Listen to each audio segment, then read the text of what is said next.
When young people come up to me and say, should I be an actor? I always tell them no. I say no. Kevin Bacon stars as FBI veteran Jackie Rohr in City on a Hill, Showtime's gritty crime drama set in early 90s Boston. This is good. This means you're learning. And he joins me now in the Variety studio. Welcome. Thank you, thank you. Pretty sweet mustache you get to rock on this show. Yeah, it's funny. The show takes place in 1992, and in 1992, facial hair was really out. Everybody was very slick and no sideburns and no facial hair. But Jackie Rohr, FBI. You mind if I call you D? No.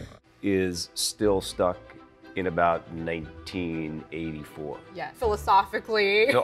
Well, he is definitely old school. So the mustache was a distinct choice. It was a distinct choice, yeah. Yes. Okay. Yes. Even though it does take place in 1992, early 90s Boston, a lot of the themes that this show touches on, race relations, abuse of power, I mean, these are things that we still talk about today in the news cycle. So I'm curious, like, how does a show like this factor into that larger conversation? It's fascinating how the show was kind of built on the idea that this was a really rough, bad time in Boston history, but then it turned a corner. What do you want? Long term, for you. And I think that at the time it did, but then you kind of look at our life now and you look at corruption and you look at police shootings. I feel like as a society we have a growing concept of institutional racism, which I think has been something that we've kind of convinced ourselves that because we elected Obama that was all over. Right. And I think that we were post-racial. I think that was like the term that everyone was throwing around. And so I think that we're living in a time where that's clearly not the case. Mm-hmm. And it's interesting to look back at this show and say, I mean, how long is it going to take us? Oh, good. You got one of every color now. He's a bigot, he's an addict, he's a philanderer, or either saying something offensive or doing something offensive. I honestly don't think about likability. To me, if you like Jackie or you say, oh yeah, I get it, that's on you. Do you meet people who are like Jackie? Yeah. Or like, oh yeah, that's my kind of guy. Yeah, I'm telling you, yeah. I can walk into a room hungry, I can walk into a, from an acting standpoint, angry, fearful, aggressive. I don't know how to walk into a room likably. That's not an actable, action for me. Yeah. But what I can do is try to humanize him and try to think about the things that he's struggling with. I think he's struggling with getting older. I think he's struggling with a loss of power. I think that if I focus on that and I focus on the bravado that's sort of covering that, if people decide that they find him likable, well, you said you thought he was likable. He's oddly likable because I think he makes no apologies for who he is. That's true. Really. That's so true. I think there is kind of a quality about that. But how do you think Jackie would fare in 2019, 2020? Well, I think he would probably have to keep a lot of this stuff on the down low, but would probably be exactly the same person. Probably have a tough time figuring out how to use a computer. Kira Sedgwick, your wife, got to direct you in an episode. What was that like? It's great. I've been directed by her a couple of times. She is a fantastic director. She was a great natural fit with City on a Hill. She's got a lot of energy and she's incredibly enthusiastic about the process and about actors. And in City on a Hill, we had fantastic actors. Do you really want to see my bad side, the bad side that likes revenge? So she's able to work with them and they loved her. It was a slam dunk. What's it like having that interaction though when you're on set? It's really mostly about the way everybody else is perceiving it. I mean, what happens is you walk on the set and everyone goes, all right, let's see how this is gonna go. It's that thing of, oh, you're letting your wife direct you. There's a very, honestly, I think there's a basic sexism to the approach that a wife is going to be directing a husband. Do you know what I mean? Yeah, or just a woman directing. Or just a woman directing, sure. taking, because it takes about a half an hour and people see the way we work together and then then nobody ever thinks about it again. I don't. Yeah. Being directed and being on a set from a place of wanting to have positive energy, and I want the director to feel good about what they're doing. I was a big part of her becoming a director because I really knew that it was something that she would be good at. Is there a difference between, I mean, barring that she's your wife, but just being directed by a woman, just having a woman at the helm? I don't really think about it, honestly. I don't think to myself, oh, this is a woman or a woman's point of view. And I'm sure there's a way that maybe subtly, you know, we interact in a different way, but I Love Dick. This is about me missing you, even though I've never met you, Dick. And it was mostly women, directors, but also crew and a lot of gender fluidity. And once I get in there, to me, it's like it's still the gaff, or it's still craft service, it's still the lights, it's still cameras. It's like we're still kind of together in this group. It doesn't feel all that different to me. Your daughter, Sosie, also in the business. She hasn't directed me yet. No, not yet. I think that's coming. So do you think that'll come down the line? I got a feeling it's gonna happen sooner or later. Nice. Yeah. Did you anticipate that you'd have a daughter who would want to go into the family business? No, and we really, honestly, didn't encourage it. In fact, I cast her once when she was a little girl as Kira in a film that I was directing in a flashback. She found her way onto the closer for a summer job kind of type thing. And when it was done, I said, you know, so what do you think? Do you want to be an actor? And she was like, no, you know how you and Mom really like it, and it's so great. I'm not really into that. So we were like, okay, fine, you know.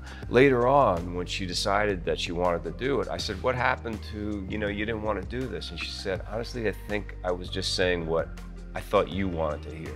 So somehow we had given her the message that this is not a life. And I think it's because the truth is that even when you are as lucky and filled with gratitude as Kira and I are for the fact that we've been able to continue to work in this business, you still know that it's a lifetime of rejection.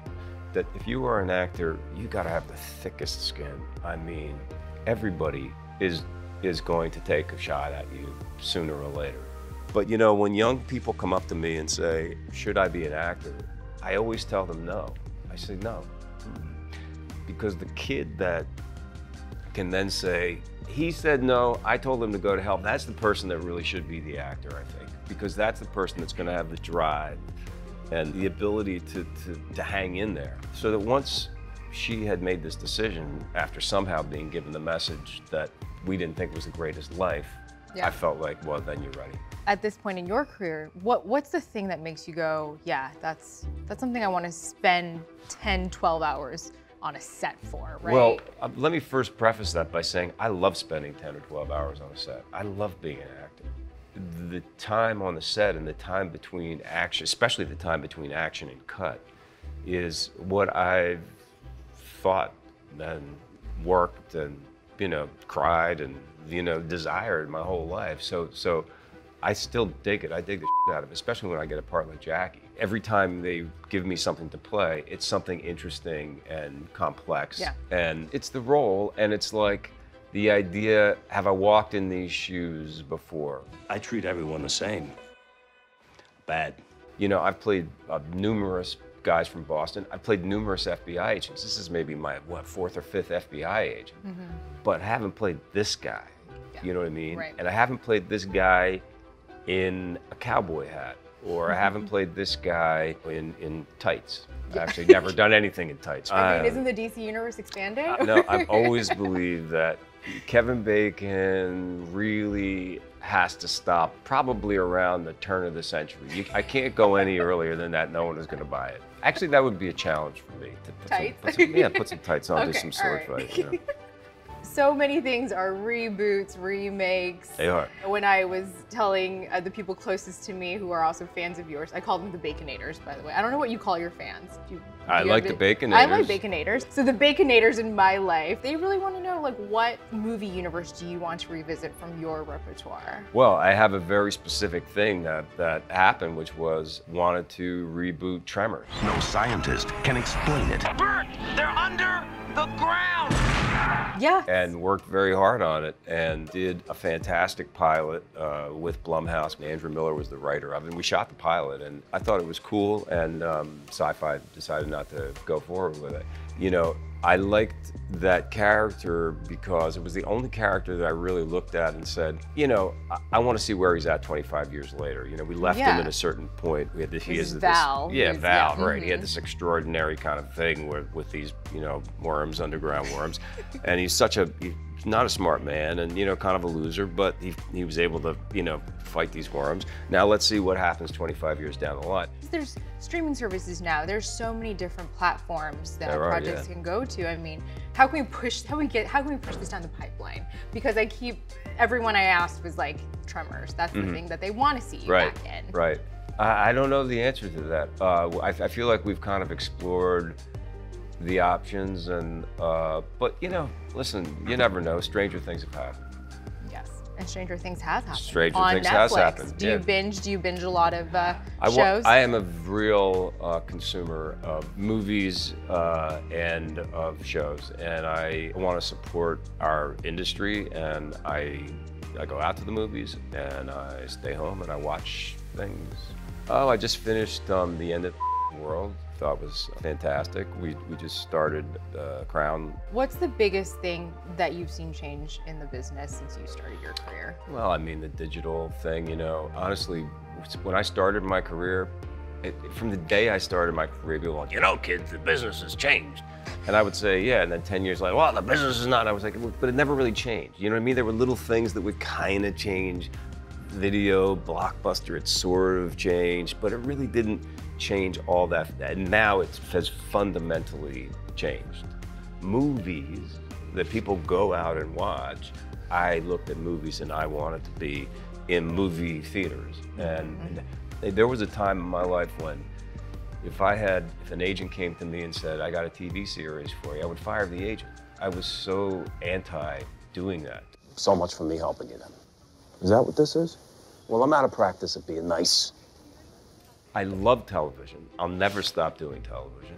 I've had fantastic, you know, scripts and fantastic characters and great opportunities, and I love watching it. Yeah.